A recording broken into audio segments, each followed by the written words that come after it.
হেই, কেমন আছেন সবাই? চলুন সূচকের নিয়মে আজকে মান নির্ণয় করি। এটার মান কত?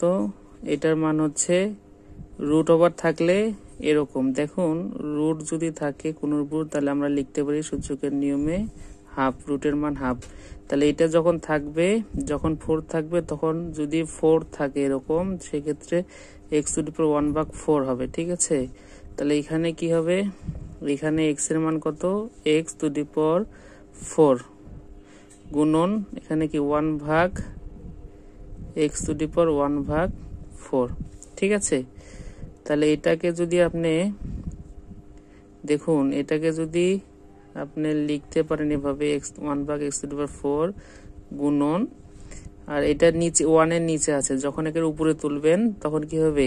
তখন উপরে তুললে কি হবে? যখন এটাকে আমরা স্বাভাবিকভাবে উপরে লিখবো, লব আকারে লিখবো, তখন কি হবে? পাওয়ারটা মাইনাস হয়ে যাবে। তাহলে 1/, মাইনাস 1/, কত? 4। ঠিক আছে, তাহলে এখানে আমরা সূচকের নিয়মে আমরা কি শিখেছিলাম? যে x to the power m গুণন a two the power N যদি হয়, সেক্ষেত্রে আমরা লিখতে পারি গুণ থাকলে, বেজ 1 থাকলে পাওয়ার কি হয়? যোগ হয়। ঠিক আছে, তাহলে এখানে দেখুন, এখানে আমরা কি লিখতে পারি? X to the power 1/4 base 1, তাহলে পাওয়ার কি হবে? যোগ হবে। আর এখানে মাইনাস আছে, প্লাস মাইনাসে মাইনাস 1/4। তাইলে দেখুন তো কি হয়? 1/4 যদি হয়, তাহলে কি এটা প্লাস মাইনাস এটা প্লাস, তাহলে কি হবে? এটা কাটাকাটি গেলে কি হবে? এটা 0। আর সূচকের নিয়মে কোনো কিছুর উপর 0 মানে তার মান হচ্ছে 1।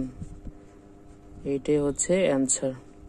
এরকম ছোট ছোট ম্যাথগুলো, উপকারী ম্যাথগুলো পেতে অবশ্যই আমার পেজটি এবং ইউটিউব চ্যানেলটি সাবস্ক্রাইব করে পাশে থাকবেন, পেজটি ফলো করবেন। ঠিক আছে, সবাই ভালো থাকবেন, সবার জন্য শুভকামনা।